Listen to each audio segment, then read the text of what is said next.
அனைவருக்கும் வணக்கம் மாஸ்டர்ஸ். இன்றைய தியானத்தை நம்ம கற்றுக்கிறதுக்கு முன்னாடி நம்முடைய குருஜியான டாக்டர் பிரம்மர்ஷி பிதா பத்திரிகை அவர்களையும் மகத்தார் குழு மகத்தார் ஃபவுண்டேஷன் குழுவையும் இந்த யூடியூப்பில் இருக்கிற அத்தனை பேருக்கும் ஜூமில் இருக்கிற அத்தனை பேருக்கும் நம்ம காலை வணக்கத்தை தெரிஞ்சுக்கிட்டு நம்ம ஆரம்பிக்கலாம்.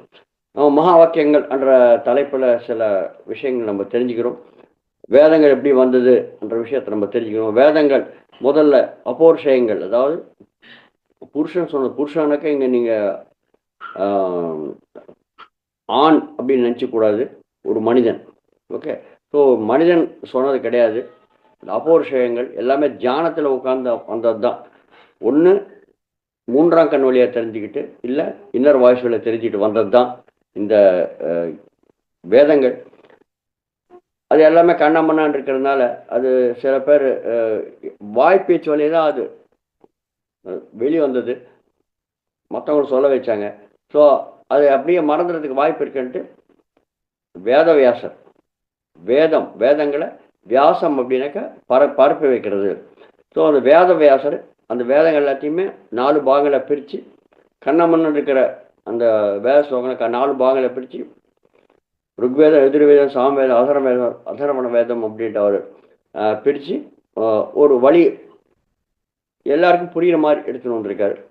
அந்த வேதங்களுக்கு நீங்கள் பார்த்தீங்கன்னா காண்டங்கள் ரூபத்தில் இருக்கும். காண்டங்கள்னாக்கா சாப்டர்ஸ்.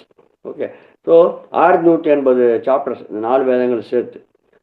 திருப்பி ஒவ்வொரு சாப்டரையும் 4ஆக பிரிச்சிருக்காங்க. அது வந்து மந்திர பாகம், மந்திரங்கள் பற்றி சொல்லணும். அப்புறம் வந்து அடுத்தது வந்து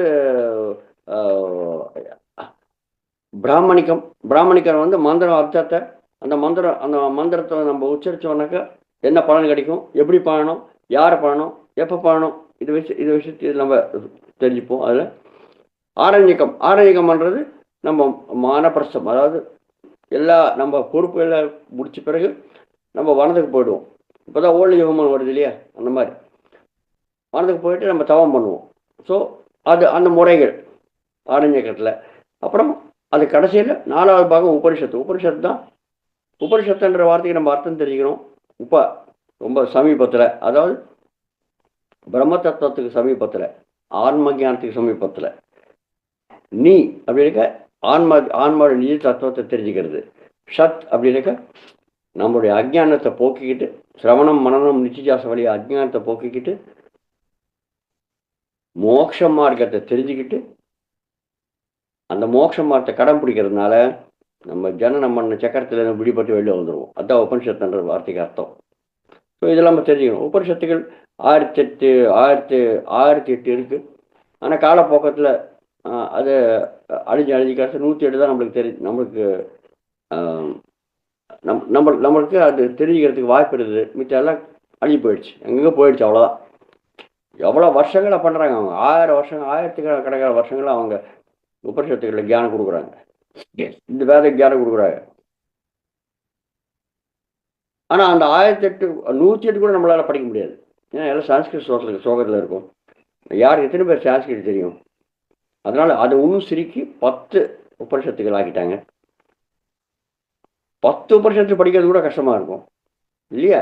ஸோ அதனால் அந்த 10 உபனிஷத்துக்கள் சாரத்தை எடுத்து மகா வாக்கியங்கள் என்ற முறையில் நம்மளுக்கு இந்த உலகத்துக்கு அறிமுகப்படுத்தியிருக்காங்க மாஸ்டர்ஸ். ஸோ இதெல்லாம் நம்ம தெரிஞ்சுக்கணும். ஸோ இந்த மகா வாக்கியங்கள் என்ன என்ற விஷயத்தை நம்ம இப்போ தெரிஞ்சுக்கிறதுக்கு முயற்சி பண்ணலாம். ஓகே, அப்படின்னா என்ன? வேதங்களுடைய முழு சாரம் உபனிஷத்துகளில் இருக்குது.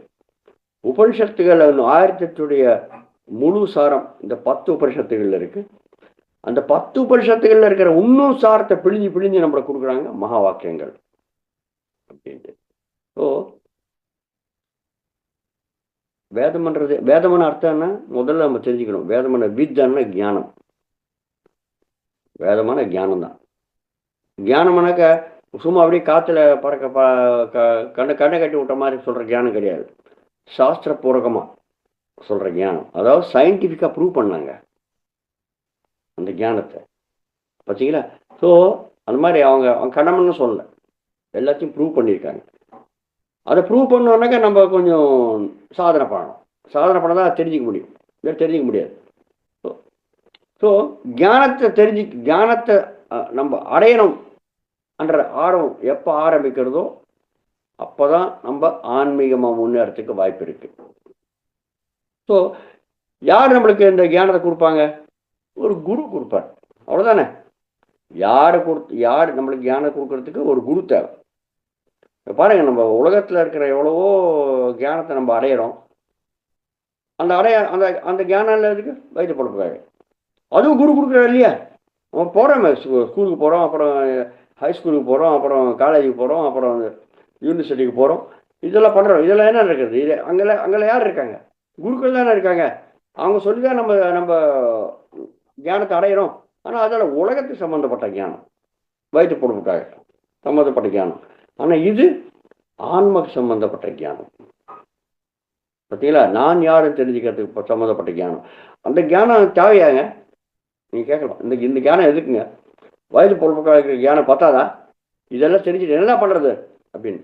மாஸ்டர்ஸ், வயிற்று பொழப்புக்காக தெரிஞ்சுக்கிற ஞானம் ரொம்ப அவசியம்தான். யார் சோறு போடுவாங்க உங்களுக்கு? சும்மா உட்காந்து சோறு போடுவாங்களா யாராவது? சோறு நம்ம சாப்பிடணுன்னாக்கா அதுக்கு சம்பாதிக்கணும் வேணாமா? ஸோ அதில் தேவை தான்.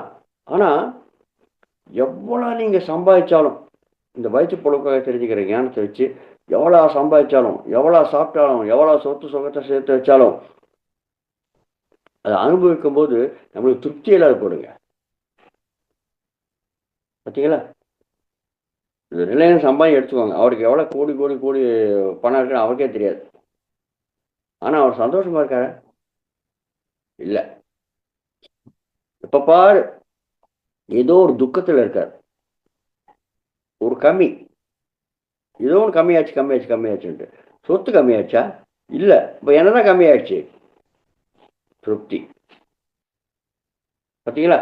ஆனந்தம் அது கம்மியாயிடுச்சு. ஸோ நம்மளுக்கு என்ன வந்தாலும், என்ன இருந்தாலும், எது இருந்தாலும் இல்லா காட்டியும் நம்ம திருப்தியா ஆனந்தமா வாழ்றதுக்கு ஒரு ஞானம் தேவை. அந்த ஞானம் கொடுக்குறது தான் அதுதான் நம்ம ஆன்ம ஞானம். அதுதான் நம்மளுக்கு கொடுக்குறது வேதங்கள் மூலத்தில். பார்த்தீங்களா மாஸ்டர்? ஸோ அந்த ஞானம் ஒரு 10% இருந்தால் போதுங்க. மிச்சம் 90% நீங்கள் உலக ஞானத்தை அடையுங்க. ஆனால் அந்த உலக ஞானத்திலேருந்து அடைஞ்ச அத்தனை சொத்துக்களும் சுகங்களும் எல்லாமே நம்ம இந்த 10% ஆன்ம ஞானத்தை தெரிஞ்சிங்கனாக்க ரொம்ப அற்புதமாக அனுபவிக்கலாங்க. இல்லை, உலக ஞானத்தில் அடைஞ்ச அவ்வளவோ சொத்துக்கள் சுகங்கள் எல்லாமே ஐஸ்வர்யங்கள் எல்லாம் உங்களுக்கு வந்து சேர்ந்தா கூட இந்த 10% ஆன்ம ஞானம் இல்லைன்னு வச்சுக்கோங்களேன், அது ஒன்றுத்துக்கும் ஒரு திருப்தியும் இருக்காதுங்க. அதுக்காக தான் இதுக்கு நம்ம தெரிஞ்சிக்க வேண்டிய அவசியம். Okay masters. ஸோ இந்த மகா வாக்கியங்களில் முதல் வாக்கியம் என்ன சொன்னான்னு, உபனிஷத்துகள் வேதங்கள் அத்தனைய சாரத்தை புழிஞ்சி எடுத்து கொடுத்த சாரம். முதல் வாக்கியம் தத்துவமசி. மாஸ்டர்ஸ், இது ரொம்ப முக்கியமான சில வாக்கியம். ஏன்னா இவ்வளவோ கஷ்டப்பட்டு சாரத்தை எடுத்து கொடுக்குறாங்க நம்மளுக்கு. தத்துவமசி எல்லாமே சம்ஸ்கிருதத்தில் இருக்கும். ஓகே, வேதங்களே சம்ஸ்கிருதத்தில் வந்தது.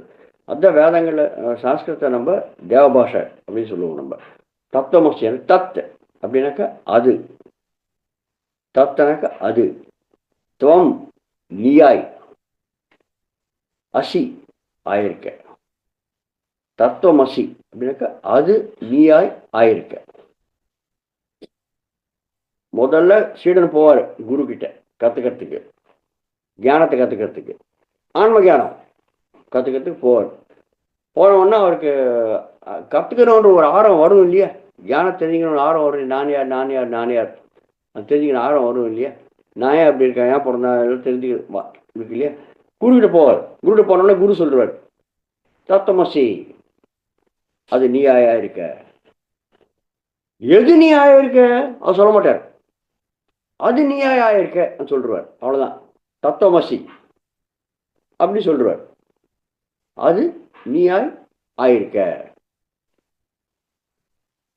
அப்பலேருந்து திருப்பி இந்த சீடனுக்கு சிந்தனை பண்ண ஆரம்பிச்சிருவார். என்னையா இது, குரு ஒன்று நான் யார் அப்படின்னு கேட்கறதுக்கு நான் போனாக்க அது நீ ஆயிருக்கேன்னு சொல்லிட்டாரு. அப்போ நான் எது நானா ஆயிருக்கேன்? எது நான், எது நான், எது நான், யார் நான், யார் அப்படின்ட்டு ஆராய்ச்சி பண்ண ஆரம்பிச்சிருவார். ஆராய்ச்சி பண்ணதானே நம்மளுக்கு ஆரம்பிச்சோம். ஸோ முதல்ல கேட்டது சிரவணம். அது நீயாய் ஆயிருக்க சிரவணம். அங்கேருந்து ஆரம்பிக்கிறது. தியானத்தை நம்ம எப்படி கற்றுக்க முடியும்? யார்கிட்டாவது கேட்கணும் முதல்ல, இல்லையா? அதுதான் சிரவணம்ன்றது. இவர் போய் கேட்டவுடனே தத்துவமசி அது நீயாயா இருக்கு. அப்போ அங்கேருந்து அது நீயா இருக்குன்னு சும்மா குரு சும்மா இருந்துருவார். அவ்வளோதான். எல்லாத்தையும் விரித்து வாழைப்பழத்தோடு விரித்து கொடுத்து நினச்சோங்கன்னா அது நம்மளுக்கு மதிப்பே தெரியாது. நம்ம மதிக்கவே மாட்டோம், அதை பற்றி கவலைப்படவே மாட்டோம். அதனால கொஞ்சமாக நம்ம சிந்தனை பண்ணணும், இல்லையா? அதான் குரு அந்த மாதிரி சொல்லி விட்டார் தத்துவமசி அப்படின்ட்டு. அப்போ சீடன் சிந்தனை பண்ண ஆரம்பிச்சிருவார். என்ன இது? நான் யார்? அது நீயா இருக்க. நான் எது ஆயிருக்கேன்? அப்போ எப்போ என் சிந்தனை பண்ணுறதுக்கு என்ன இருக்கு நம்மளுக்கு? கண்ணுக்கு தெரிகிற பொருள் தான் முதல்ல ஆரம்பிப்போம் நம்ம சிந்தனை பண்ணுறதுக்கு. என்ன கண்ணுக்கு தெரிகிற பொருள்? கண்ணுக்கு தெரிகிற பொருள் நம்மளுடைய உடல் தாங்க முதல்ல. அது நீயா இருக்கு, அது நீயா இருக்கு. எனக்கு நம்ம எதை நினச்சிப்போம்? கண்ணுக்கு க்ளீனாக தெரியுது யாரு? நம்ம உடம்பு தான், இல்லையா? ஸோ நம்ம உடம்பு, நான் உடல் அப்படின்னு சொல்லி ஆரம்பிச்சிருவோம் சிந்தனை பண்ணுறதுல. அது நீயா ஆயிருக்கு அப்படின்னாக்க அந்த ஆயிருக்கன்ற வார்த்தை சாஸ்வதமாக இருக்கணும். அது மாறக்கூடாது. மாறிடுச்சுனாக்க அது நம்மளா இருக்க முடியாது. ஸோ முதல்ல கண்ணுக்கு தெரிய உடல் என்று ஆரம்பிக்கிறாங்க. உடல் நானா அப்படி சீடன் சிந்தனை பண்ண ஆரம்பிக்கிறான், ஆராய்ச்சி பண்ண ஆரம்பிக்கிறான். இந்த உடல் நானான்னு ஆராய்ச்சி பண்ண பண்ண பண்ண பாருங்க, பிறக்கும் போது எப்படி நம்ம விரும்புவோம்? வளர வளர அப்படி இருக்குமா? இல்லை, மாற்றம் வருது. அதே மாதிரி பிறந்ததுலேருந்து இப்போ வளர்க்கும் போது கூட, வளரும் போது கூட நம்மளுடைய உடம்புல எவ்வளவோ அணுக்கள் இருக்கு, செல்ஸ் இருக்கு, எல்லாமே இருக்கு. அதில் அப்படியே இருக்கா? எல்லாமே மாறிடுறது. பார்த்தீங்களா? மாற்றம் வருதுனாக்கா அது நம்மளா இருக்க முடியாது. அது நீ ஆயிட்டு இருக்கான்றாரு தத்துவமசி. ஆனா உடம்புல மாற்றம் வருது பாருங்க. பிறக்கும் போது எப்படி இருக்குமோ வளர வளர அப்படி இருக்கு பாருங்க. உடம்பே மாறிடுறது பாருங்க. சாவர நிலைமையில எப்படி இருக்கோம்? நம்ம பிறந்த நிலைமை இருக்கோமா? இல்லையே. முடிஞ்சு அது எவ்வளவு மாற்றங்கள் வருது. ஸோ உடம்பு மாறிட்டே இருக்கு. மாறுறது நம்மளா இருக்க முடியாது, இல்லையா? ஸோ அவ்வளோ எதுக்கு இந்த உடம்பு இந்த பிறவில இருக்கு? கடந்த பிறவில என்னாச்சு? இந்த பிறவில நம்ம 100 வருஷம் வாழணுன்ட்டு நம்ம முடிவு பண்ணி நம்ம பிறந்தாச்சு. 100 வருஷம் ஆன பிறகு இந்த உடலை விட்டு நம்ம பிரிஞ்சு போயிடுறோம், பிராணங்கள் போயிடுறது. அப்போ உடல் என்னாச்சு? அவ்வளோதான், அழிஞ்சு போக ஆரம்பிச்சு. அப்போ உடலே அழிஞ்சு போயிடுறது. அழிஞ்சு போகிறது நம்ம எப்படியா இருக்க முடியும்? அதனால நான் உடல் கிடையாது அப்படின்ட்டு சீடன் செஞ்சுப்பான். பார்த்தீங்களா? அங்கேருந்து ஆரம்பிக்கிறது. அப்போ உடல் கிடையாதுனாக்கா அப்போ உடல் யார் செயல்படுத்துறாங்க? உடல்ன்றது மனம் சொல்லி தான் வேலை பண்றது, இல்லையா? மனம் சொல்ல உடல் வேலை பண்ணும். வேற யார் சொன்னாலும் உடல் கேட்காது. மனம் என்ன சொல்றது அது பிரகாரம் தான் உடல் வேலை செய்யும். அப்போ நான் மனமா? ஏன்னா உடல் ஒரு சமயத்தில் இருக்கு, ஒரு சமயத்தில் இல்லை. சமயம்னா இங்கே 50 வருஷமா இருக்கலாம், 100 வருஷமா இருக்கலாம், 110 வருஷமா இருக்கலாம், இல்லை பிறந்த உடனே போயிடலாம், வெளில வந்த உடனே போயிடலாம், அம்மா உடல்ல அம்மா கர்ப்பத்திலேருந்து வெளில வந்து கூட போயிடலாம். ஆக மொத்தத்தில் சாஸ்திரமா இருக்காது உடல். ஆனால் உடலை மனசு இல்லை வேலை செய்யுது. அதனால நான் மனமா அப்படி சிந்தனை பண்ண ஆரம்பிச்சிருவோம். அப்போ மனம் சாஸ்வதமா இருக்கா பாருங்க. ஆமா, மனம் சொல்லி தானே உடல் வேலை செய்யறது. அதனால உடலோட மனம் கொஞ்சம் அதிகமா இருக்கிற நிலமில் இருக்கு, இல்லையா? அதனால நான் மனம் அப்படி நிச்சயம் பண்ணிடலாமே.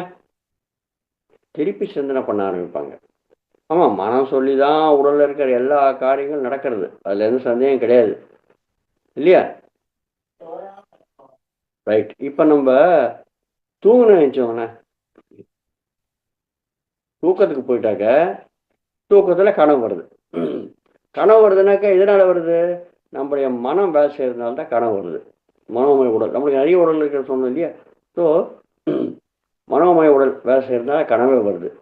ஆனால் கொஞ்சமே ஆன பிறகு கனவு கூட வராது. பார்த்தீங்களா? அப்போ மனம் என்னாச்சு? மனம் சாந்தமாயிடுச்சு. அது வேலை பண்ணல. இல்லை இருக்கு, பிரசாதமாக இருக்கு, வேலையே பண்ணல. பார்த்தீங்களா? அப்போ யார் சொல்லுவாங்க உடம்புக்கு? மனம் ஒரு சமயத்தில் இருக்கு, இன்னொரு சமயத்தில் இல்லை. பாருங்க. அப்போ அதனால மனம் கூட சாஸ்திரம் கிடையாது, அதனால நம்ம மனம் கிடையாது. முதல்ல உடல் கிடையாது, ஒரு சமயத்தில் இருக்கு, இன்னொரு சமயத்தில் இல்லை. அதே மாதிரி மனம் கூட ஒரு சமயத்தில் இருக்கு, ஒரு சமயத்தில் இல்லை. அதெல்லாம் நம்ம மனம் கிடையாது. பாருங்க, இந்த மாதிரி ஆராய்ச்சி பண்ணி பண்ணி பண்ணி ரமண மகர்ஷி நீ யார் தெரிஞ்சுக்கோ அப்படின்னு சொன்னார் இல்லையா? அதுதான் இங்கே நடக்கிறது. நம்ம யார் தெரிஞ்சுக்கிற ஒரு ஆராய்ச்சி, சோதனை, பரிசோதனை நடக்கிறது. ஓகே, நம்ம மனம் கிடையாது. எனக்கு மனம் ஒரு சமயத்தில் இருக்கு, ஒரு சமயத்தில் இல்லை. அப்போ நெக்ஸ்ட் என்ன? அடுத்த படி என்ன? அடுத்த படி புத்தி. அப்போ நான் புத்தியா? இங்க உடல் அப்படின்னு உடல்னாக்க இந்த கை கால் இந்திரியங்கள் எல்லாமே வருது, எல்லாமே சேர்த்து வருது ஃபுல்லா. அதெல்லாம் ஒரு சமயத்துல ஒரு சமயத்துல இல்லை. உடலே ஒரு சமயத்துல இருக்கு, ஒரு சமயத்துல இல்லை. அது கிடையாது. மனம் அது கூட ஒரு சமயத்துல இருக்கு, ஒரு சமயத்துல இல்லை, கிடையாது. அப்ப புத்தியை நம்ம எனக்கு மனம் புத்தி சொல்ற மாதிரி தான் கேட்கும். புத்திக்கு வேலை என்னங்க? புத்திக்கு என்ன வேலைனாக்க முடிவெடுக்கிறது தான். மனதில் நிறைய யோசனைகள் வரும், அந்த யோசனைகள் இல்லாமல் புத்திக்கு அனுப்பும். புத்தி ஒவ்வொரு யோசனையும் ஆராய்ச்சி பண்ணி ஏதோ ஒரு யோசனையை முடிவு பண்ணும். அது எடுத்த முடிவை மனதுக்கு அனுப்பும், மனம் நம்ம உடலுக்கு அனுப்பும், உடல் வேலை செய்யும். இதுதான் நம்மளுடைய செயல்பாடு. Okay, right. இப்போ புத்திக்கு என்ன வேலை? புத்திக்கு முடிவு பண்ணுற வேலை. முடிவு பண்ணோம் அப்படின்னாக்கா மனதில் ஏதோ ஒரு எண்ணங்கள் வரணும் இல்லையா? சமாச்சாரம் வரணும் இல்லையா? அது வந்தால் தானே மனம் புத்தி வேலை பண்ணுறதுக்கு வாய்ப்பு இருக்குது. இப்போ பாருங்க, மனமே சாஸ்திரம் கிடையாது. மனம் ஒரு சமயத்தில் ஒரு சமயத்து கிடையாது. அப்போ மனம் இல்லாத சமயத்தில் புத்திக்கு என்ன வேலை இருக்கும்? புத்தியும் காமாயிடுறது. பார்த்தீங்களா? சாந்தமாயிடுது. அப்போ புத்தி கூட மனம் வேலை செஞ்சாதான் வேலை செய்யும், இல்லாட்டி வேலை செய்யாது. மனம் சாஸ்திரமாக வேலை செய்யலை. அப்போ புத்தி என்ன பண்ணும்? புத்தி கூட சாஸ்திரமாக வேலை செய்ய முடியாது. அதனால நம்ம புத்தியும் கிடையாது. பாருங்க, இந்த மாதிரி ஒவ்வொன்றா எடுத்து எடுத்து எடுத்து எடுத்து ஆராய்ச்சி பண்ணி இது நானா, இது நானா, இது நானா, இல்லை இல்லை இல்லை அப்படின்ட்டு ஒவ்வொன்றும் தள்ளி வச்சிருவாங்க சீடன். நான் உடல் கிடையாது, நான் மனம் கிடையாது, நான் புத்தி கிடையாது. ஏன்னா ஒரு சமயத்துல இருந்து இன்னொரு சமயத்தில் இல்லை எனக்கு சாஸ்திரமாக இல்லை எனக்கு அது நம்மளா இருக்க முடியாது. ஏன்னா குரு என்ன சொன்னாரு? தத்துவமசி, அது நீயா இருக்க, நீயா இருக்க. ஆனா உடல் கிடையாது, இருக்க மாட்டேன்றத, மனம் இருக்க மாட்டேன்றத, புத்தி இருக்க மாட்டேன்றத. அதனால எது எது இல்லையோ அது நம்மளா இருக்க முடியாது. நான் இத்தி நேத்தி நேத்தி நேத்தி நேத்தி நான் இத்தி, இது நான் இல்லை, இது நான் இல்லை, இது நான் இல்லை, இது நான் நகி இல்லை, இத்தி இது, இது நான் இல்லை, இது நான் இல்லை, இது நான் இல்லை. அந்த மாதிரி ஒவ்வொன்றும் ஒதுக்கி வச்சிடுறது.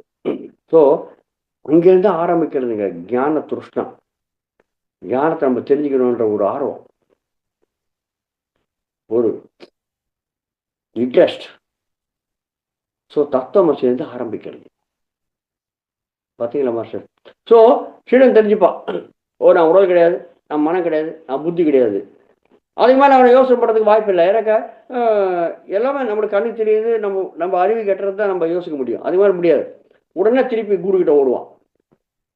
பார்த்தீங்களா? முதல் மகா வாக்கியம் தத்துவமசி, ரெண்டாவது மகா வாக்கியம். அப்போ குருகிட்ட போயிட்டு, குருஜி நான் எல்லாத்தையுமே நான் சிந்தனை பண்ணி பார்த்தேன், ரொம்ப ஆராய்ச்சி பண்ணி பார்த்தேன். நான் உடலான்னு பார்த்தாக்க உடல் கிடையாதுன்னு தெரிஞ்சுக்கினேன், நான் மனமான்னு பார்த்தா மனம் கிடையாதுன்னு தெரிஞ்சுக்கினேன், நான் புத்தியான்னு பார்த்தா புத்தி கிடையாதுன்னு தெரிஞ்சுக்கினேன்.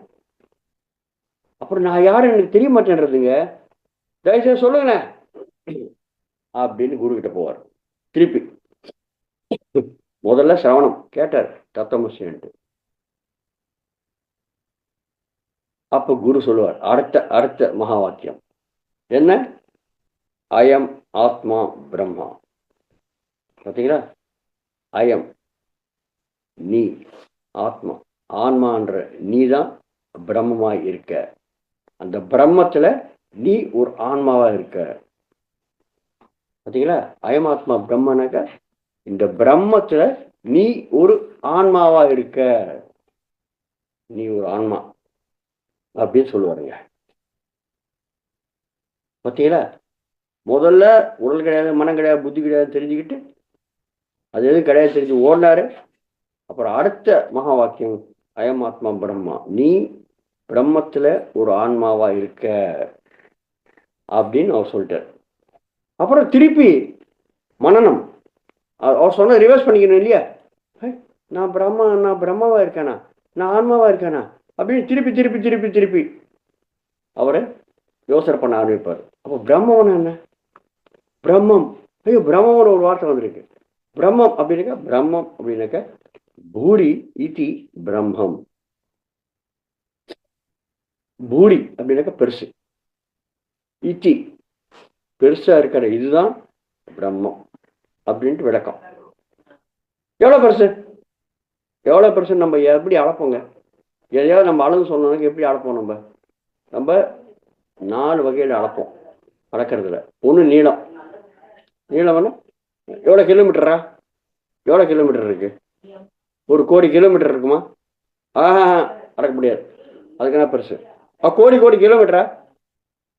அளக்க முடியாது. இன்னும் பெருசு, அவ்வளோ பெருசு பூரி, அவ்வளோ பெருசு இத்தி பிரம்மம், அவ்வளோ பெருசு. ஸோ நீங்க அளவு எடுத்து இவ்வளவு தூரம் அப்படின்னு சொல்ல முடியாதுங்க, அவ்வளோ பெருசு. ரெண்டாவது அளவு என்ன? வெயிட், சுமை இல்லையா? சுமை நம்ம எப்படி அளப்போம்? கிலோகிராம் இல்லையா? எவ்வளோ கிலோகிராமுங்க? 1 கோடி கிலோகிராம் இருக்குமா? அவ்வளோ பலு இருக்குமா? இல்லை இல்லை, இன்னும் பெருசு. கோடி கோடி கிலோகிராம் இருக்குமா? இல்லை, இன்னும் பெருசு, அளக்க முடியாது. ஸோ நம்முடைய வெயிட்ல, அதாவது பலுவில் நம்ம அளக்க முடியாது, நீளத்தில் அளக்க முடியாது, பலுவில் அளக்க முடியாது. அப்புறம் இன்னொரு அளவு என்னங்க? இன்னொரு அளவு கனம். கனம்னா நம்ம சதுர அடி இல்லை சதுர மீட்டர். எவ்வளோ சதுர அடி இருக்கும்? 1 கோடி சதுர அடி இருக்குமா? இல்லை, இன்னும் பெருசு. கோடி கோடியா? லட்ச கோடியா? இல்லை, கோடி கோடி கோடியா?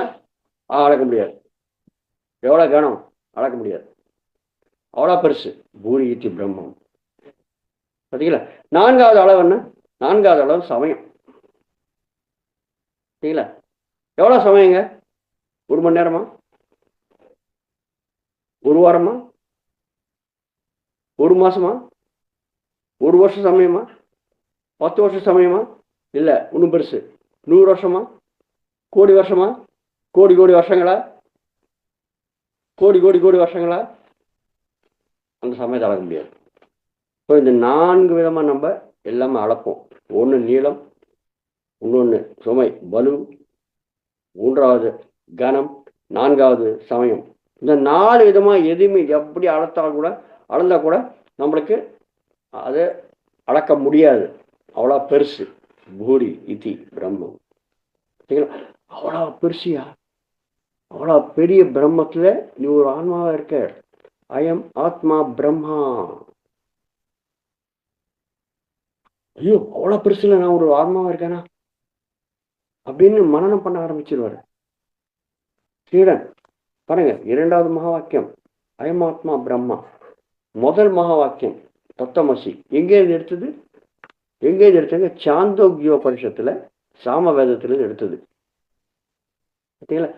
உபனிஷத்துகள் 10ன்னு சொன்னா அந்த 10ல் முக்கியமான உபனிஷத்துகள், அந்த 10ல் இருக்கிற சாரங்கள் தான் நம்ம தெரிஞ்சுக்கிறோம் மகா வாக்கியங்கள் ரூபத்தில். ஸோ சாமவேதத்திலிருந்து, சாந்தோக்கியோபனிஷத்துலேருந்து எடுத்த வாக்கியம்தான் தத்துவமசி. அதே மாதிரி அயமாத்மா பிரம்மான்றது எங்கேருந்து எடுத்தாரு? அது அதர்வண வேதத்திலிருந்து, மாண்டூக்கியோபனிஷத்துலேருந்து. மாண்டூக்கியம்னா தவளைங்க. பார்த்தீங்கன்னா மாண்டூக்கிய ருஷியர் எழுதுனது மாண்டூக்கியோபனிஷத்து. ஸோ அதர்வண வேதம் 4 வேதம் கிடைக்கல, ருக்வேதம், எதிர்வேதம், சாமவேதம், அதர்வண வேதம். அந்த அதர்வண வேதத்திலேருந்து மாண்டூக்கிய உபனிஷத்துலேருந்து எடுத்த மகா வாக்கியம் தான் அயமாத்மா பிரம்மா. பிரம்மனை தெரிஞ்சுக்கணும். பார்த்தீங்களா, மனனம் பண்ண ஆரம்பிச்சிருவாரு. முதல்ல நான் உடல் கிடையாது, மனம் கிடையாது, புத்தி கிடையாதுன்னு தெரிஞ்சுக்கிட்டு தத்துவமசி அது நையா இருக்குன்ட்டு அது என்னன்னு தெரிஞ்சு திருப்பி குருக்கிட்ட போன பிறகு அயமாத்மா பிரம்மான்னு சொன்ன பிறகு ஓகே பிரம்மனா என்னன்னு திருப்பி அவங்க ஆராய்ச்சி பண்ண ஆரம்பிச்சு மனனம் பண்ண ஆரம்பிச்சிடும். ஓ, நான் ஆன்மா பிரம்மத்தில் இருக்கேன் அப்படின்னு சொல்கிறா இல்லையா, இப்போ பிரம்மனா என்ன ஆராய்ச்சி பண்ணி பண்ணிலையோ அவர் தெரிஞ்சுப்பார். அதாவது ஞானத்தை நம்ம தெரிஞ்சுக்கணுன்னாக்க நம்மளும் சில யோசனை பண்ணணும், சாதனை பண்ணணும் இல்லையா. குரு சொல்லுவார், நம்ம சாதனை பண்ணாதான் அதை நம்ம மறக்க முடியாது. பார்த்தீங்களா, ஓரளவு தான் சொல்லணும், அதுக்கு மேலே சொல்லக்கூடாது. எல்லாமே அவுத்து போய் விட்டானாக்க அப்புறம் என்னதான் இருக்கு நம்மளுக்கு தெரிஞ்சுக்கிறதுக்கு. நம்ம என்னதான் சாதனை பண்ணுறோம், எல்லாம் மறந்துடுவோம். சரிங்களா, அதனால 2வது மகா வாக்கியம் அயமாத்மா பிரம்மம். அது எப்படி தெரிஞ்சுக்கிறது அப்படின்னா அதுதான் அங்கதான் தியானம் பண்றது வருதுங்க. தியானம் மூலியமா நம்மளுடைய சூக்ஷ்ம உடலோட பயணம் செய்து நம்ம தெரிஞ்சுப்போம் நம்ம இந்த உடல் கிடையாது. பார்த்தீங்களா, உடலை நம்ம இருந்தானாக்கா உடல்ல இருந்து வெளில வந்த பிறகு நம்ம அழிஞ்சு போயிடணும். இல்லையே, அப்படி இல்லையே. நம்ம தியானம் பண்ணும்போது நம்ம சூக்ஷ்ம உடல் நம்ம சோழ உடலை பார்த்துப்போம். அப்போதான் நம்மளுக்கு தெரியும், ஓ ரைட் ரைட் ரைட், நான் ஆன்மாயா, நான் இருக்கிறவன், எப்பவுமே இருக்கிறவன். இந்த உடல் ஒரு சமயத்தில் இருக்கும், ஒரு சமயத்தில் இருக்காது. அந்த தியான அனுபவத்தினால தான் வருங்க மாஸ்டர். உங்களுக்கு நிறைய உடல்கள் இருக்கு. சோழ உடல் கண்ணுக்கு தெரியுது, கண்ணுக்கு தெரியாத ஒரு 6 உடல்கள் இருக்கு. அன்னமய உடல், இது அன்னத்தோட வளர்ந்தது. பிராணமய உடல், பிராணங்களோடு இருக்கிறது. அன்னமய, பிராணமய, மனோமய, மனது சம்பந்தப்பட்ட உடல். விஞ்ஞானமய, புத்தி சம்பந்தப்பட்ட உடல். ஆனந்தமய, ஆன்ம சம்பந்தப்பட்ட உடல். விஸ்வமய, விஸ்வ சம்பந்தப்பட்ட எல்லா சமாச்சாரம் சேர்த்து வந்த உடல். நிர்வாணமய, முக்தி அடைகிற உடல். சரிங்களா, இந்த 6 உடல்கள் கணக்கு தெரியாது, ரொம்ப சூக்ஷ்மம், சாஸ்வத்தங்க இருக்கிறது தான். ஆனால் சோழ உடல் அழிஞ்சு போயிட்டே இருக்கும், பிறகு அழிஞ்சு போயிட்டே இருக்கும், இன்னொரு உடல் எடுத்துகிட்டே இருக்கும். அந்த மிச்சம் இருக்கிற 6 உடல்கள் மாறாத வரும். அந்த அனுபவத்தை நம்ம பெறுவோம் தியானத்தினால்தான். சூக்ஷ்ம உடலோட பயணம் செய்கிறாலும் நம்மளை எல்லாம் அந்த அனுபவம் எல்லாருக்குமே இருக்குங்க. நீங்கள் தியானம் பண்ணனு கூட இருக்கு. எப்படின்னா கனவுல வருது. கனவுல என்ன வருது, கனவுல மன உடல் தான் வெளியில் போயிட்டு சுற்றிட்டு வருது. நம்ம உடம்பு தான் பறிச்சிட்டு இருக்க ரெஸ்ட் எடுத்துக்கிறது. ஆனால் கூட நம்மளுக்கு அனுபவம் வருது. எங்கேருந்து வருது, நம்ம மனோமய உடலேருந்து வருது. இப்போ மனம் வேலை பண்ணுறது பார்த்தீங்களா, அதுதான் கனவு. ஆனால் நம்மளுக்கு நம்ம மனம் வேலை பண்ணுறதுனால நம்ம உடலெல்லாம் ரெஸ்ட் எடுத்துக்கிறதுனால நம்ம அதை உணர முடியல. ஆனால் எப்போ நம்ம விழிப்புணர்வோட உட்காந்து தியான பயிற்சி பண்ணுறோமோ அப்போ நம்ம சூக்ஷ்ம உடல் விழிப்புணர்வோடு இருக்கும்போது வெளியே வரும். அப்போ தான் அது எங்கெங்கே போய் சுற்றிட்டு வருதோ, என்ன லோகத்துக்கு போதோ, என்னென்ன பண்ணுறதோ அந்த தியானத்தை நம்ம விழிப்புணர்வு இருக்கும்போது, அதான் முடிச்சுட்டு இருக்கும்போது சொன்ன கேட்குற தியானத்துக்கும் படுத்திருக்கும் போது பாடம் சொன்னேன்னு தெரியும், எவ்வளோ வித்தியாசம் இருக்குது. அந்த மாதிரி நம்ம தியானத்தை அடையிறதுக்கு வாய்ப்பு இருக்குது. ஸோ அப்போ தான் நம்ம தெரிஞ்சிக்க முடியும் அயம் ஆத்மா பிரம்மா. பார்த்தீங்களா, இப்போ இது அதர்வண வேதத்திலேருந்து மாண்டூக்கிய உபனிஷத்துலேருந்து வந்த இந்த மகா வாக்கியம். ரைட், அப்போ தெரிஞ்சு பாரு அவர். ஓகே, பிரம்மத்தில் நான் ஒரு ஆன்மாவாக இருக்கேன். அயம் ஆத்மா பிரம்மா. அப்புறம் திருப்பி குருக்கிட்டு போறாரு, பிரம்மத்தில் நான் ஒரு ஆன்மாவாக இருக்கேன்னு சொன்னீங்க இல்லையா, இன்னும் விளக்கம் தேவை எனக்கு அப்படின்னு திருப்பி குருக்கிட்ட போகும்போது குரு சொல்வார் 3வது மகா வாக்கியம் அகம் பிரம்மாஸ்மி. முதல்ல என்ன சொன்னாரு, பிரம்மத்துல நீ ஒரு ஆன்மாவா இருக்கன்னு சொன்னாரு. அடுத்த படி என்ன சொல்ற, அகம் பிரம்மாஸ்மி, நானே அந்த பிரம்மமா இருக்கேன்னு சொல்லிட்டாருங்க. அவ்வளவுதான். பார்த்தீங்களா, முதல்ல பிரம்மத்துல நீ ஒரு ஆன்மா, இன்னும் போக போக அந்த பிரம்மமே நீதாயா அப்படின்னு சொல்லிட்டாரு. அகம் பிரம்மாஸ்மி, அகம் நான் பிரம்மா, பிரம்மமாய் அஸ்மி ஆயிருக்கேன், நீதான் அந்த பிரம்மம். அடேங்க, அவ முதல்ல நான் பிரம்மத்துல ஒரு ஆன்மாவா இருக்கேன்னு சொன்னது, இப்ப நீதான் அந்த பிரம்மன்னு சொல்லிட்டார். அகம் பிரம்மாஸ்மி. நீங்க கேள்விப்பட்டிருப்பீங்க, அகம் பிரம்மாஸ்மி, அகம் பிரம்மாஸ்மி, நான் தான் எல்லாமே, நான் தான் இல்லை. பிரம்மன் என்ன, பூரித்து பிரம்மன் இவ்வளவு பெருசு. எவ்வளவு பெருசுன்னு அர்த்தம் என்னங்க, எல்லாமே அதுல தான் இருக்குன்னு அர்த்தம். அவ்வளவுதாங்க, வேற ஒன்றும் வித்தியாசம் கிடையாது. நான் தான் பிரம்மம், நான் தான் அகம் பிரம்மாஸ்மி. ராவணன் தவம் பண்ணான், எவ்வளோ வரங்கள் அடித்தான், ரொம்ப கர்வம் வந்துடுச்சு, ஆழம் வந்துடுச்சு. அவனை கட்டுப்படுத்துறதுக்கு யாருமே இல்லை. ஏன்னா அவ்வளோ வரங்கள் இருக்கு, அவன் பண்ணியிருக்கான். அவன் என்ன சொல்லுவான், நான் தான் கடவுள், அகம் பிரம்மாஸ்மி. அந்த வேர்டு அங்கே தான் யூஸ் பண்ணான். நம்ம என்ன சொல்லுவோம், ஓ ரொம்ப கர்வத்தோட சொல்றது அகம் பிரம்மாஸ்மி. அகம் கிடையாதுங்க. அது அவன் அவன் வந்து அகங்காரத்தோட சொன்னது அகம் பிரம்மாஸ்மின்றது. ஆனால் உண்மையான அர்த்தம் அதுதான், அகம் பிரம்மாஸ்மி, நான் தான் அந்த பிரம்மம். அது கர்வத்தோட சொல்றது கிடையாது, ஞானத்தோட தெரிஞ்சுக்கிற விஷயம். ஸோ 3வது மகா வாக்கியம் அகம் பிரம்மாஸ்மி. இது எங்கேருந்து வந்தது? இது எஜுர்வேதத்தில் புருஹதாரண்ய உபனிஷத்துலேருந்து வந்ததுங்க. பார்த்தீங்களா, வேதம் உபனிஷத். எஜுர்வேதத்தில் புருஹதாரண்ய உபனிஷத்துலேருந்து இந்த வாக்கியம் அகம் பிரம்மாஸ்மி என்ற வாக்கியம் நம்மளுக்கு வந்திருக்குங்க. அகம், நான் தான் அந்த பிரம்மம். ஆரத்தோட சொல்றது கிடையாது. இது எப்படி தெரிஞ்சுக்கிறது? திருப்பி நம்ம அங்கே தான் வரணும், தியானத்துக்கு தான் வரணும். தியானம் பண்ண நம்ம தெரிஞ்சுப்போம். அட எல்லாத்துலேயுமே நான் தான் இருக்கேன்யா. இந்த முழு சுஷ்டியில் முழுசாக நான் தான் இருக்கேன். முதல்ல ஆன்மா நினச்சிட்டு இருப்போம், அந்த ஆன்மா தான் பிரம்மம். பார்த்தீங்களா, அந்த அறிவு நம்மளுக்கு தியானம் பண்ண வருந்துருங்க. அந்த உணர்வு நம்ம உணர்வோம். முதல்ல ஞானம் வரும், அப்புறம் தியான சாதனையினால அந்த உணர்வு வரும். நான் தான் அந்த புத்தர். பாருங்க, புத்தர் என்ன பண்ணாரு? முதல்ல ரொம்ப கஷ்டப்பட்டார் அவர். எல்லாமே தெரிஞ்சுக்கிறோம். இந்த உலகத்துல மனிதனுக்கு துக்கம் ஏன் வருது என்ற விஷயம் தெரிஞ்சுக்கிறது தான் புத்தரை ஆரம்பிச்சார் இல்லையா? உங்களுக்கு புத்தரை பற்றி எல்லாம் தெரியும். சிறு வயசுலேருந்து அவர் ராஜ அந்தப்புறத்தில் தான் இருந்தார், வெளியே வரல. எல்லாத்தையும் கொடுத்தாங்க, எல்லா விஷயங்களும் அவருக்கு அந்தப்புறத்தில் தான் நடந்து போயிடுச்சு. ஒரு நாள் திருப்பி அவர் வெளில போக வேண்டியதாகிடுச்சு. வெளில போச்சனுக்கு அவர் பார்ப்பார், ஒரு வியாதி இருக்கிறவனை பார்ப்பார், அப்புறம் ஒரு முதுமையாக இருக்கிறவனை பார்ப்பார், அப்புறம் ஒரு செத்து போனவரை ஒருத்தர் பார்ப்பார், அப்புறம் வந்து ஒரு சன்னியாசியை பார்ப்பார். இதெல்லாம் பார்த்த பிறகு ஒரு மன கலைஞர் நினையாது, உலகத்தில் இவ்வளோ ஆளுங்க இருக்காங்க, ஆளுங்களை வந்து துக்கமாக இருக்காங்க. எவனோ 1000 ஒருத்தன் சன்னியாசியாக கோபத்தை கட்டிட்டு ஜாலியாக உட்காந்துருக்கான். மிச்சம் இருக்க 999 பேர் ஏன் அவ்வளோ துக்கத்தில் இருக்காங்க? ஸோ மனிதர்கள் துக்கம் ஏன் வந்திருக்கான்னு அவருக்கு கேள்வி வந்து, அந்த கேள்விக்கு பதில் தெரிஞ்சுக்கிறதுக்கு அவர் அந்த புறத்தை விட்டு போயிட்டு எவ்வளோ கஷ்டப்பட்டு எத்தனையோ குருக்கிட்ட போயிட்டு எல்லாம் தெரிஞ்சுக்கிட்டு கடைசியில் ஒரு கயால, இப்போ இருக்கிற கயால அவர் ஒரு அரச மரத்துக்கு கீழே உட்காந்து அவர் தவம் பண்ணார். தவம் பண்ணால் அவருக்கு மூச்சு மேல் கவனத்தை வச்சு அவர் தவம் பண்ணார். அது ஒரு பெரிய ஸ்டோரி. அது நான் சுருக்கமாக சொல்லிடுறேன். மூச்சு மேல் கவனத்தை வச்சு தவம் பண்ணும்போது அவருக்கு எண்ணங்கள்ல நிலைமை போயிடுச்சு, வந்திருக்கு, எண்ணமட்ட நிலைமை வந்திருக்கு. எண்ணமட்ட நிலைமை வந்த பிறகு அப்போ அவர் தெரிஞ்சுப்பார், தன்னுடைய சூக்ஷ்ம உள்ள வெளியில் வந்து தன்னுடைய சோழ உள்ள பார்த்துக்கிட்டு தெரிஞ்சுப்பார், ஓ அயமாத்மா பிரம்மா அகம் பிரம்மாஸ்மி. அந்த சூக்ஷ்ம உடல் மட்டும் வெளியில் வந்து இன்னும் அவர் தியானம் பண்ண அவர் தெரிஞ்சுப்பார், இந்த உலகத்தில் இருக்க அத்தனை ஜீவங்களும் எல்லாமே இந்த சூக்ஷ்ம உடலோடு தான் இருக்குது. சூக்ஷ்ம உடல் இருக்கிறதுனால சோழ உடல் இருக்குது. ஸோ ஆன்மான்றது எல்லா ஜீவங்கள்லையும் இருக்குது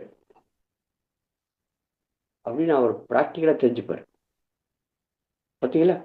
ஸோ அடுத்த நிலைமைக்கு போவார். அடுத்த மகா வாக்கியம் என்ன? மமாத்மா சரபூதாத்மா. பார்த்தீங்களா? ஸோ இது நான் மட்டும்தான் ஆன்மா கிடையாதுயா, அத்தனை பூதங்கள் இருக்கிறது இந்த ஆன்மா தான். முதல்ல நான், அது நானே ஆகியிருக்கேன், தத்துவமசி. இரண்டாவது அயமாத்மா பிரம்மா, இந்த பிரம்மத்தில் நான் ஒரு ஆன்மாவாக இருக்கேன். மூன்றாவது நான் தான் அந்த பிரம்மம். எல்லாத்துலேயும் இருந்தது. எவ்வளோ பிரம்மன்னு பெருசுன்னு சொன்னோம், எவ்வளோ பயங்கரமான பெருசு, எப்பவுமே இருக்கிறது, அதுதான் ஆன்மா. ஸோ அந்த ஆன்மா மமாத்மா, எனக்குள்ள இருக்கிற ஆன்மா தான் சர்வபூதாத்மா, அத்தனை பூதங்கள் இருக்கு அப்படின்னு பிராட்டியை தெரிஞ்சுக்கினாரு. அதான் மாமாக்கி சொல்றது, மமாத்மா சர்வபூதாத்மா. ஐயோ, என்னுடைய நான் மட்டும்தான் ஆன்மா கிடையாதுயா.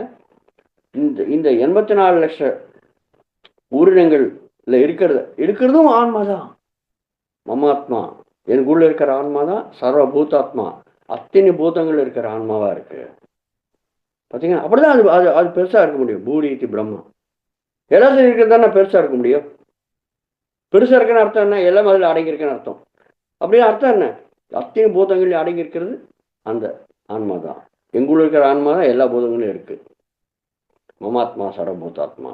4வது நம்ம மகா வாக்கியம் தெரிவிப்போம். பார்த்தீங்களா? ஸோ எப்போ நம்ம இதை தெரிஞ்சுப்போமோ எல்லாத்துலேயும் இருக்கிறது ஒன்று தான் அந்த விஷயத்தை நம்ம தெரிஞ்சுப்போமோ அப்போ நம்ம எந்த நிலைமைக்கு வரணும் தெரியுமாங்க? ஹிம்சையே பண்ண மாட்டாங்க. பார்த்தீங்களா?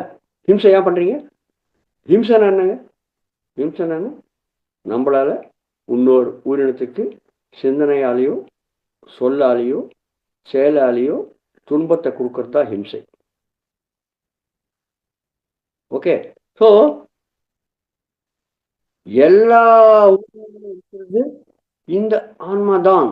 மமாத்மா சர்வபூதாத்மா என்ற விஷயத்தை தெரிஞ்சுக்கணும்னு நினச்சோங்களேன், அந்த ஞானத்தை நம்ம அடைஞ்சு நினச்சோங்களேன், எல்லாமே ஒன்று தான். நான் வேற மற்றவங்க வேறன்றது வேறுபாடே இருக்காது. அப்போ வேறுபாடு இருக்கும்போது எல்லாம் ஒன்றுதான்ற நிலைமை இருக்கும்போது எப்படிங்க நீங்கள் ஹிம்சை பண்ணுவீங்க? என் பேக்கெட்டில் இருக்கிறது எனக்கு பணம் வேணும், என் பேக்கெட்டில் இருக்கிற பணத்தை நான் திருடுவேன். எப்படி திருடுவேன் நான்? ஏன்னா எல்லாமே ஒன்று தான். இன்னொருக்கிட்டே திருட மாட்டேன் நான். இன்னொருத்தருக்கு ஹிம்சை பண்ண மாட்டேன். பார்த்தீங்களா? அதனால தான் பாருங்க, யார் யார் தியானம் பண்ணி தான் ஆன்மான்ற விஷயத்தை தெரிஞ்சுக்கிறாங்களோ, எல்லா ஊர்களுக்கு இருக்கிறது ஆன்மான்னு தெரிஞ்சுப்பாங்க. ஆட்டோமேட்டிக்காக வரும், அந்த ஞானம் வரும். மமாத்மா சர்வபூதாத்மான்ற ஞானம் வரும். 4வது மகா வாக்கியம்.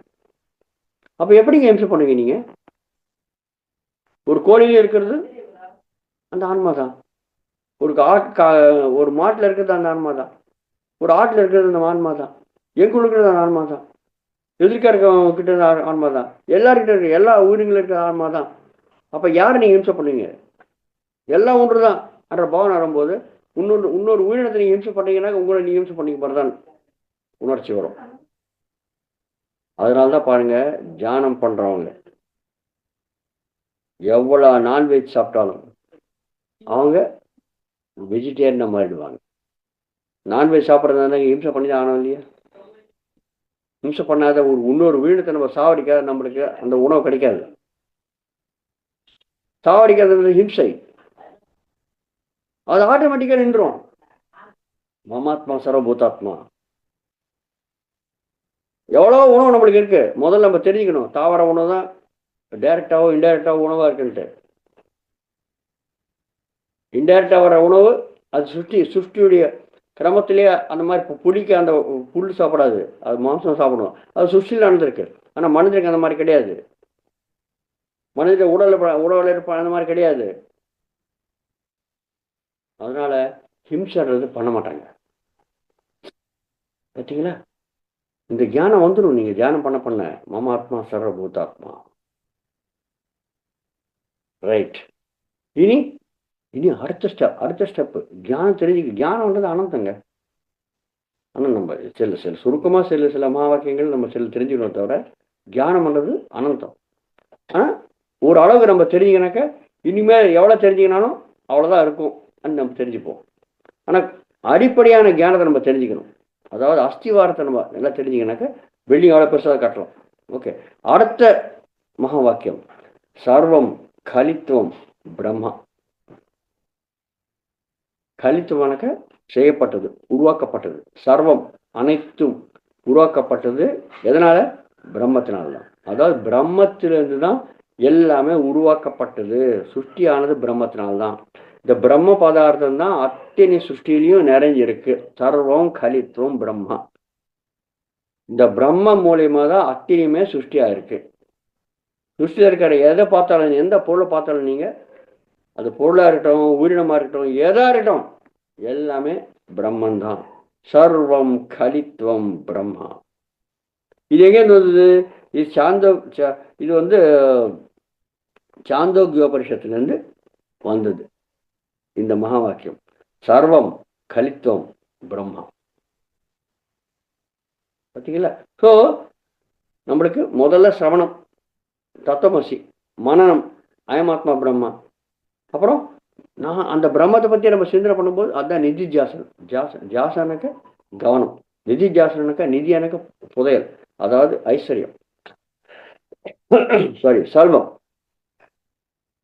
என்னது கரையாத செல்வம், நிரந்தர செல்வம் என்ன? அதான் பிரம்மம். அதான் எல்லாத்துக்குமே இருக்க சொல்லுவோம் இல்லையா? அதுதான் நம்ம நிதிஜாசன் அப்படின்னு சொல்லுவோம். அது அந்த ஐஸ்வர்யத்தை, அந்த நிதியை நம்ம அது மேலே தான் நம்ம கவனம் இருக்கும். அதான் பிரம்மத்து மேலே தான் நம்ம கவனம் இருக்கும். அதுதான் நிதிஜாசனம் சொல்றது.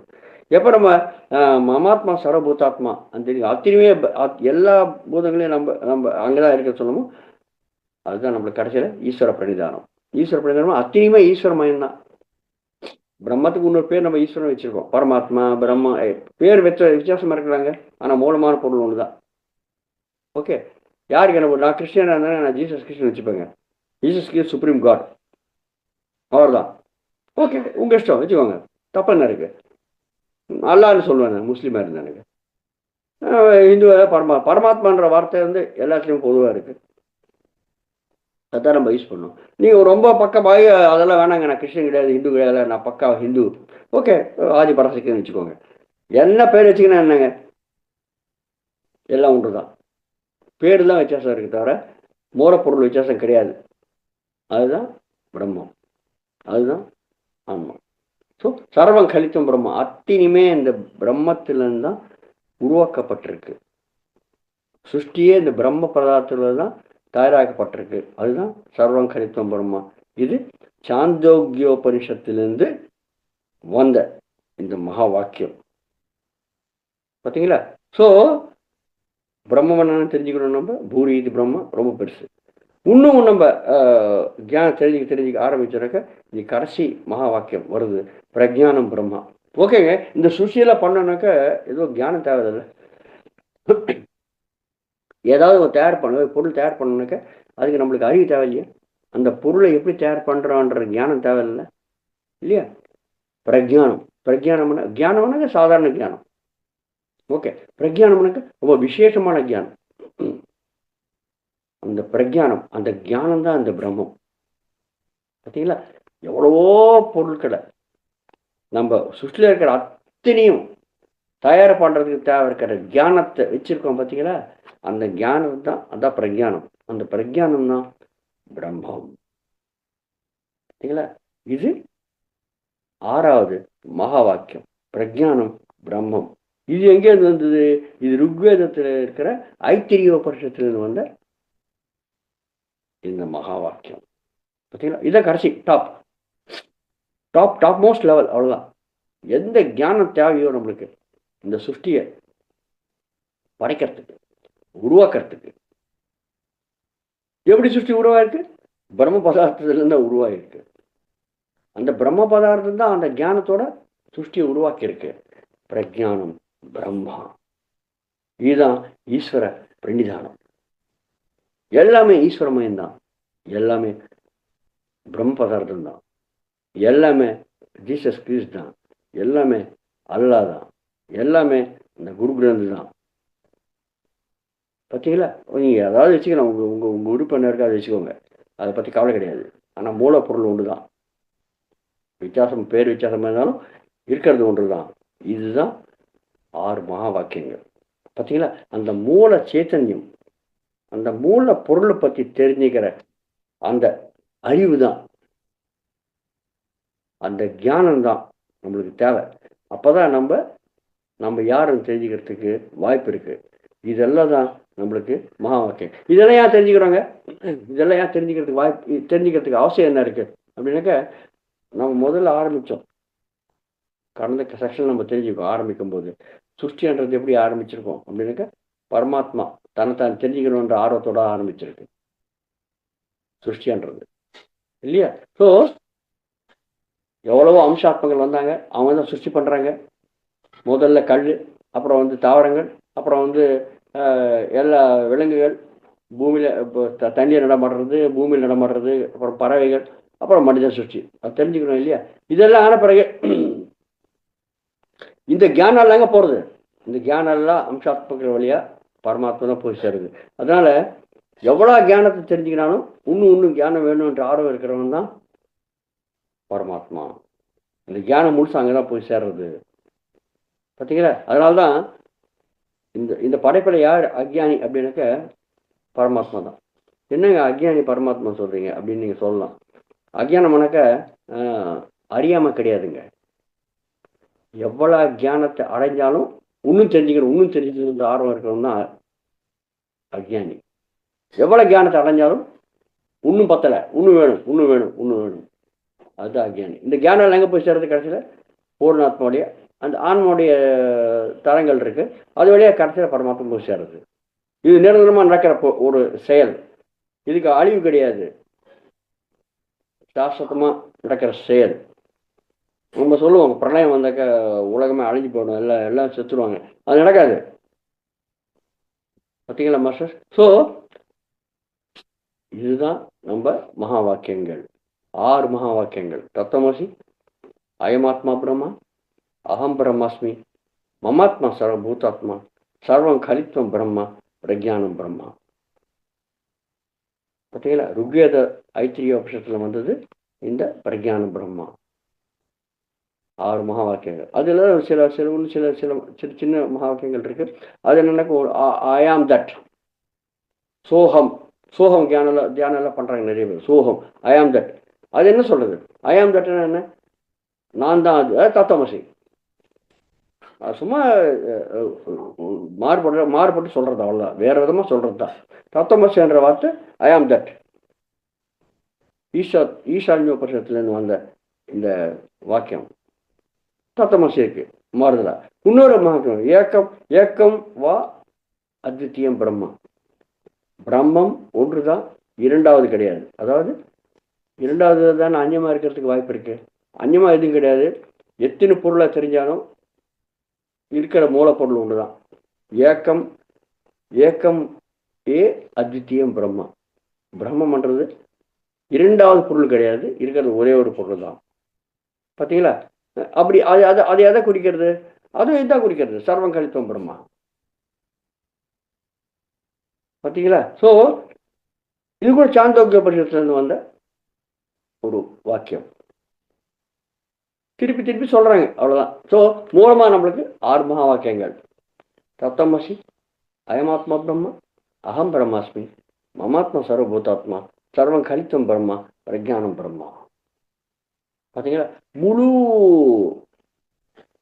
1180 காண்டங்கள் இருக்கிற 4 வேதங்கள்லேருந்து 1008 உபனிஷத்துகள்லேருந்து, அது சுருக்கி 108 உபனிஷத்துகள், இன்னும் சுருக்கி 10 உபனிஷத்துகள், அதுலேருந்து எடுத்த இந்த முக்கியமான 6 வாக்கியங்கள், மகா வாக்கியங்கள், இதுதான் முழு ஞானத்துடைய சாரம். பார்த்தீங்களா மாஸ்டர்ஸ்? ஸோ இதுதான் மகா வாக்கியங்கள். இதோட நான் இந்த ஞான வகுப்பை நிறுத்திக்கிறேன். யாருக்காவது ஏதாவது சந்தேகங்கள் இருந்தாக்க நீங்கள் கேட்கலாம். இந்த வாய்ப்பு கொடுத்ததுக்கு நன்றி, வணக்கம்.